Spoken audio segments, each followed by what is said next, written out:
अब अगर आप आज से 20 साल पहले निफ्टी 100 के अंदर पैसा इन्वेस्ट किए होते तो आज उसकी वैल्यू 4 गुना से भी ज्यादा हो जाती। वहीं बात करें निफ्टी स्मॉल कैप 250 के अंदर अगर आप पैसा इन्वेस्ट किए होते 20 साल पहले तो आज इसकी वैल्यू लगभग 6.5 गुना से भी ज्यादा हो जाती। एंड गलती से अगर आपने निफ्टी मिड कैप 150 के अंदर पैसा डाल दिया होता 20 साल पहले तो आज उसकी वैल्यू लगभग 7.5 गुना से भी ज्यादा हो जाती। यानी कि अगर आप 100 रुपए इन्वेस्ट किए होते निफ्टी मिड कैप के अंदर तो आज उसकी वैल्यू 770 रुपए हो जाती। सोचिए कितनी तेजी के साथ निफ्टी मिड कैप ग्रो किया है पिछले 20 साल के अंदर में। अब यहाँ पे एक बहुत बड़ा सवाल निकल के आ रहा है कि आपको मिड कैप के अंदर क्यों पैसा इन्वेस्ट करना चाहिए, क्योंकि बहुत सारी कैटेगरी है, लार्ज कैप है, स्मॉल कैप है, फ्लेक्सी कैप है। आपको मिड कैप के अंदर ही क्यों पैसा इन्वेस्ट करना चाहिए, इसके बारे में थोड़ा सा हम बात कर लेते हैं। अब यहाँ पे आपको साफ साफ देखने को मिल रहा है कि जो 150 कंपनी होती है मिड कैप की, मतलब वो 101 नंबर से लेकर 250 के बीच में जो 150 कंपनी होती है, उसमें से 20 कंपनी ने पिछले 5 साल के अंदर में आपको 25% का CAGR दिया है। सोचिए 150 में से केवल 20 कंपनी ने आपको 25% का CAGR दिया है 2018 से लेकर 2023 के बीच में।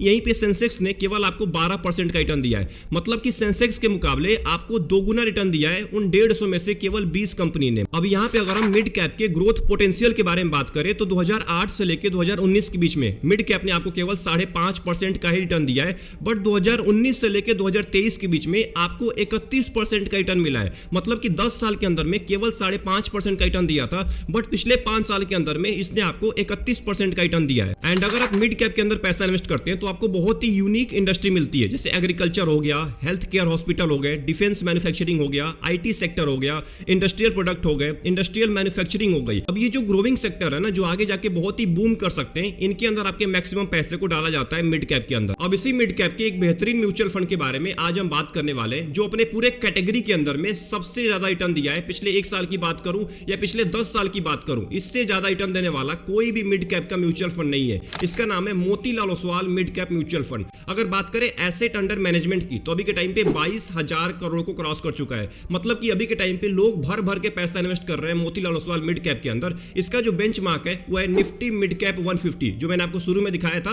लगभग आपको 7.5 गुना का रिटर्न दिया है पिछले 20 साल के अंदर में। उसी इंडेक्स को ये म्यूचुअल फंड फॉलो करता है। अब अगर बात करें मोतीलाल ओसवाल मिड कैप के इन्वेस्टमेंट स्टाइल के बारे में तो बहुत ही अलग इन्वेस्टमेंट स्टाइल है। बाकी मिड कैप म्यूचुअल फंड के मुकाबले एक अलग इन्वेस्टमेंट स्टाइल है। इसका नाम है बाय राइट और सिट टाइट, मतलब कि अच्छे स्टॉक्स को पिक करना है और उसको लंबे टाइम तक होल्ड करना है। यही इसका इन्वेस्टमेंट स्टाइल होता है। इसी तरीके से स्टॉक को पिक करता है। इसके अंदर आपको ज्यादा स्टॉक्स देखने को नहीं मिलेंगे, केवल आपको 25 स्टॉक या 30 स्टॉक आपको देखने को मिलेंगे इसके पोर्टफोलियो के अंदर। क्यों कम देखने को मिलता है? क्योंकि इनका मानना है ना कि हमें अच्छे स्टॉक्स को पिक करना है, वैल्यू स्टॉक्स को पिक करना है, अच्छे कंपनी को चूज करना है। अगर हम उनके अंदर पैसा इन्वेस्ट करते हैं ना तो लंबे टाइम के अंदर में वो जो वैल्यू स्टॉक्स होंगे वो आपको एक अच्छा खासा रिटर्न दे पाएंगे। अब इसका फायदा क्या होता है और इसका नुकसान क्या होता है, इसको जान लेते हैं। अब अगर कोई भी म्यूचुअल फंड कम स्टॉक्स को पिक कर रहा है अपने पोर्टफोलियो के अंदर, इसका मतलब वो बहुत ज्यादा रिस्क ले रहा है। क्योंकि अगर वो 20-25 स्टॉक में से कोई भी स्टॉक फेल हो जाता है या उसमें से 3-4 स्टॉक भी फेल हो जाते हैं तो आपके पोर्टफोलियो के ऊपर बहुत ज्यादा फर्क पड़ेगा, क्योंकि बहुत ही कम स्टॉक है। वहीं बात करें उस म्यूचुअल फंड की जो अपने पोर्टफोलियो के अंदर 50 कंपनी को लिया है, 60 कंपनी को लिया है, 70 कंपनी में आपके पैसे को इन्वेस्ट कर रहा है, वहां पे रिस्क बहुत कम होता है। क्योंकि वहां पे डाइवर्सिफिकेशन मिल जाता है, बहुत सारी कंपनी होती है, तो उसमें से अगर 4-5 कंपनी नहीं भी चलती है तो कोई दिक्कत नहीं है। बट जिस म्यूचुअल फंड के अंदर केवल 20 या 25 ही कंपनी है और उसमें से अगर 5-10 कंपनी फेल हो जाती है लॉन्ग टर्म के अंदर में, तो आपके पोर्टफोलियो पे बहुत फर्क पड़ता है। तो अगर आप एक मोतीलाल ओसवाल मिड कैप के इन्वेस्टर हैं या इन्वेस्ट करने के बारे में सोच रहे हैं तो अपने रिस्क एपेटाइट को जरूर चेक कर लीजिएगा, अपने गोल को जरूर चेक कर लीजिएगा। अब यहां तक तो हमने बात कर लिया मिड कैप के बारे में। मिड कैप में आपको क्यों पैसा इन्वेस्ट करना चाहिए इसके बारे में भी बात कर लिया। एंड सबसे मोस्ट इंपॉर्टेंट उस मिड कैप के टॉप म्यूचुअल फंड यानी कि मोतीलाल ओसवाल मिड कैप के इन्वेस्टमेंट स्टाइल के बारे में भी बात कर लिया। अब हम मोतीलाल ओसवाल मिड कैप को अच्छे से एनालाइज करने वाले, इसके बारे में डीप में जाके रिसर्च करने वाले कि आखिर में इसने आपको कितना रिटर्न दिया है, इसके अंदर कितना रिस्क है, इसके पोर्टफोलियो के अंदर कौन कौन सी कंपनी है, किसमें ज्यादा होल्डिंग है, किसमें ज्यादा वेटेज है। एंड सबसे मोस्ट इंपॉर्टेंट इसके फंड मैनेजर के बारे में हम थोड़ा सा बात करेंगे। एंड आखिरी में हम बात करेंगे इस फंड के रोलिंग रिटर्न के बारे में, जो कि मोस्ट इंपॉर्टेंट है किसी म्यूचुअल फंड में पैसा इन्वेस्ट करने से पहले। अगर मोतीलाल ओसवाल मिड कैप के पिछले 1 साल के रिटर्न के बारे में बात किया जाए तो लगभग 62% का रिटर्न दिया है। बेंचमार्क ने केवल आपको 32% का रिटर्न दिया है। सोचिए बेंचमार्क के कंपेयर में इसने लगभग 2 गुना आपको रिटर्न दिया है पिछले 1 साल के अंदर में। वहीं अगर पिछले 10 साल की बात करूं तो मोतीलाल ओसवाल मिड कैप ने आपको 25% से ज्यादा रिटर्न दिया है। वहीं इसके बेंचमार्क ने केवल 22% का रिटर्न दिया है। मतलब कि पिछले 10 साल के अंदर में भी अपने बेंचमार्क को बुरी तरह से बीट किया है। एंड अगर मोतीलाल ओसवाल मिड कैप के लमसम रिटर्न के बारे बारे में बात करें तो आप केवल 10,000 रुपए इन्वेस्ट किए होते 2014 के अंदर में, फरवरी के अंदर में, तो आज इसकी वैल्यू 1,13,000 रुपए हो जाती,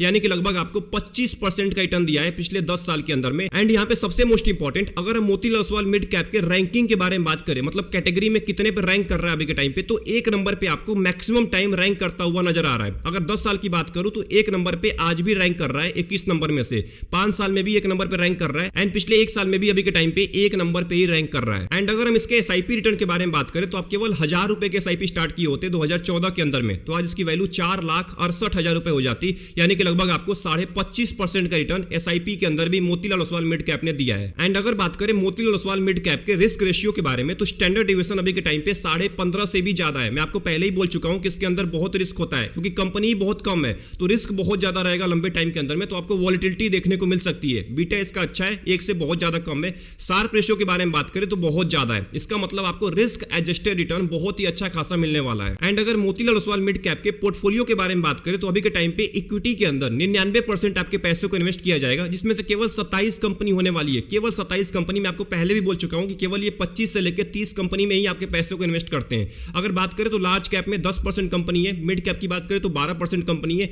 एंड स्मॉल कैप की बात करें तो 20% कंपनी होने वाली है। अदर्स में बहुत सारी कंपनी आती है तो इसके अंदर भी 55% आपके पैसे को डाला जाएगा। एंड अगर हम इसके पोर्टफोलियो में से टॉप 10 स्टॉक को पिक करें तो अभी के टाइम पे पॉलीकैब इंडिया का जो होल्डिंग है वो लगभग 9.96% का है, कोफोर्ज लिमिटेड का 9.86% का है, कल्याण ज्वेलर्स इंडिया का लगभग 9.65% का है, जोमेटो का लगभग 9.47% का है, परसिस्टेंट सिस्टम का लगभग 7.74% का है, उसके बाद है महिंद्रा एंड महिंद्रा, फिर है जियो फाइनेंशियल, फिर है ट्रेंट लिमिटेड, फिर है बजाज ऑटो, एंड फिर है वोल्टास लिमिटेड। ये टॉप 10 कंपनी है इसके होल्डिंग के अंदर, जो कि ऑब्वियस सी बात है इसमें से बड़ी कंपनी और मिड कैप कंपनी भी होने वाली है, जिसमें सबसे ज्यादा वेटेज है पॉलीकैब इंडिया का लगभग 10% का। एंड अगर मोतीलाल ओसवाल मिड कैप के फंड मैनेजर के बारे में बात किया जाए तो 5 फंड मैनेजर हैं जो इस फंड को मैनेज कर रहे हैं। पहले का नाम है संतोष सिंह, जो कि एक्सिक्यूटिव ग्रुप वाइस प्रेसिडेंट है। दूसरे का नाम है राकेश शेट्टी, जो कि अभी के टाइम पे फंड मैनेजर और डीलर है। तीसरे का नाम है निकेत शाह, जो कि अभी के टाइम पे सीआईओ एंड फंड मैनेजर है। चौथे का नाम है अजय खंडेलवाल, जो कि अभी एक्सिक्यूटिव ग्रुप वाइस प्रेसिडेंट है। एंड पांचवे का नाम है सुनील सावंत, जो अभी dealer end fund manager of foreign security है। तो ये तो हमने बात कर लिया मोतीलाल ओसवाल मिड कैप के रिटर्न के बारे में, इसके रिस्क के बारे में, इसके पोर्टफोलियो के बारे में, कौन कौन सी कंपनी है पोर्टफोलियो के अंदर, उसके बारे में भी हमने जान लिया। एंड सबसे मोस्ट इंपॉर्टेंट, इसके फंड मैनेजर के बारे में भी हमने बात कर लिया। अब बात करने वाले एक मोस्ट इंपॉर्टेंट रिटर्न के बारे में, जिसका नाम है रोलिंग रिटर्न। चलिए देख लेते हैं कि आखिर में हर 3 साल के अंदर में क्या इसने अपने बेंचमार्क को बीट किया है रोलिंग रिटर्न के मामले में। अब अगर यहाँ पे मोतीलाल ओसवाल मिड कैप के किसी भी 3 साल के रोलिंग रिटर्न को कंपेयर करें इसके कैटेगरी से, तो यहाँ पे आसानी से बीट करता हुआ नजर आ रहा है मोतीलाल ओसवाल मिड कैप। जो ऊपर वाली आपको लाइन दिख रही है, ये मोतीलाल ओसवाल मिड कैप की, जो कि आसानी से अपने कैटेगरी को बीट कर दिया है किसी भी 3 साल के अंदर में। एंड अगर हम इसके रोलिंग रिटर्न के बारे में बात करें तो Motilal Oswal mid cap average return दिया है लगभग 36% का किसी भी 3 साल के अंदर में। मिड कैप की बात करें, मिड कैप कैटेगरी की, उसने लगभग 23% का दिया है। मीडियन रिटर्न मोतीलाल ने लगभग 37% का दिया है, मिड कैप कैटेगरी ने 23% का। मैक्सिमम रिटर्न मोतीलाल ने लगभग 43% का दिया है, मिड कैप कैटेगरी ने केवल 33% का। एंड जो मिनिमम रिटर्न है, मतलब जब मार्केट नीचे गिरा होगा उस टाइम पे कितना रिटर्न है, तो मोतीलाल ने लगभग 21% का रिटर्न दिया है किसी भी 3 साल के अंदर में। एंड मिड कैप की बात करें, जो मिड कैप कैटेगरी है, इसने लगभग 16% का दिया है। एंड आखिरी में अगर आप यहां पे देखेंगे रिटर्न डिस्ट्रीब्यूशन के बारे में, तो ग्रेटर देन 20% में 100% आपको देखने को मिल रहा है, मतलब कि 100% ऑफ टाइम